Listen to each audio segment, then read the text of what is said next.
right, so I was just playing there is dominant 7 chords, otherwise just known as 7 chords. You got 7, major 7, and minor 7. We're going to discuss all of those. Okay, so let's get started here with our 7 chords, or dominant 7.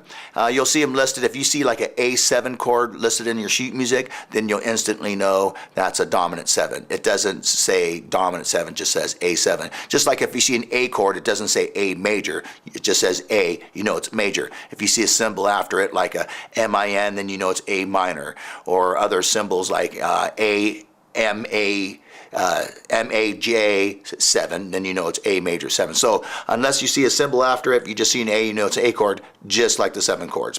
Okay, so let's get started. This is good. We're going to start with A7. Okay, and this is just like an A chord. Okay, if you don't know your A chord, then go to our basic chord videos and learn your basic chords A through G, A minor through G minor. But so this is just like an A chord, but all you do is remove the first finger. And there's your A7 chord. Easy. Okay, so let's move on. B7. B7 a little more difficult. On your B7 now we're going to use all 4 fingers on different strings, and we'll start with the first finger. The first finger is going to go on string number 4, fret 1.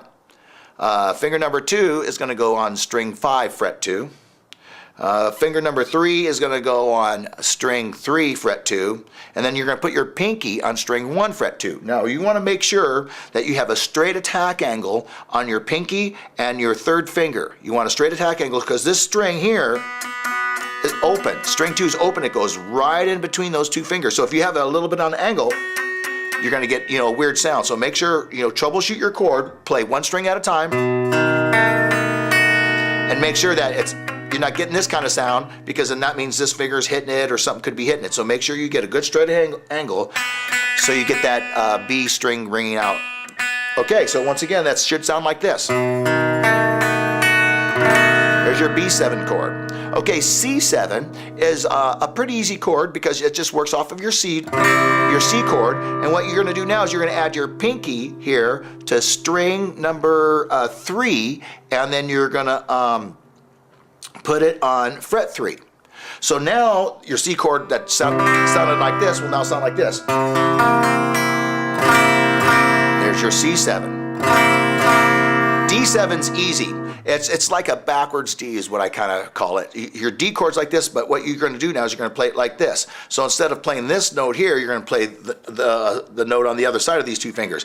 Now you play the D chord like this, but you are going to switch things around a little bit. So the first finger is going to go on the string 2, 1st fret. Finger 2 is going to go on string 3, 2nd fret. And your 3rd finger is going to go on string 1, 2nd fret. And it's going to sound like this. 1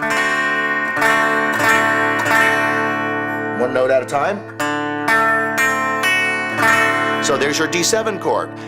E7, easy. It's, once again, it's like the A chord in the way you can play your E chord, and then now you just eliminate the 3rd finger.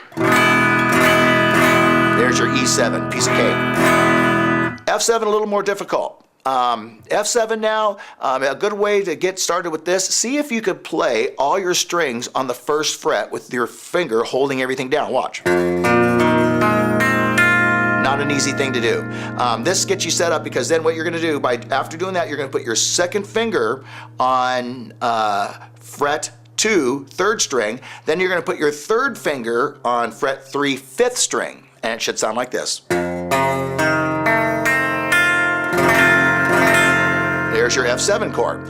And now we're going to talk about your G7. It's like a G, or if you play it like this, however you play your G, what you're going to do now is you're going to put, you pretty much would have to, I guess you could play it like this, but you would pretty much have to do it like this. You'd have to put your 1st finger on fret 1, string 1, and then you put your 2nd and 3rd finger like this, like a regular G. And there's your G7 chord. Now, a great way to run through these to make sure you got them is just play them through. Go A7, B7, C7, D7, E7, F7, G7. Now, it's great to run through those like that, and if you can get them quickly, then you know you've got them mastered. Practice these chords. They're used all the time in sheet music if you read chord charts. All right, so there's your dominant 7 chords. Practice and watch all our videos on chords. We're going to also be doing the major and minor 7 chords as well. So subscribe to our videos. We appreciate you watching. And remember, our guitar lessons are free all the time and will always continue to be free. And so please subscribe. Have a great day.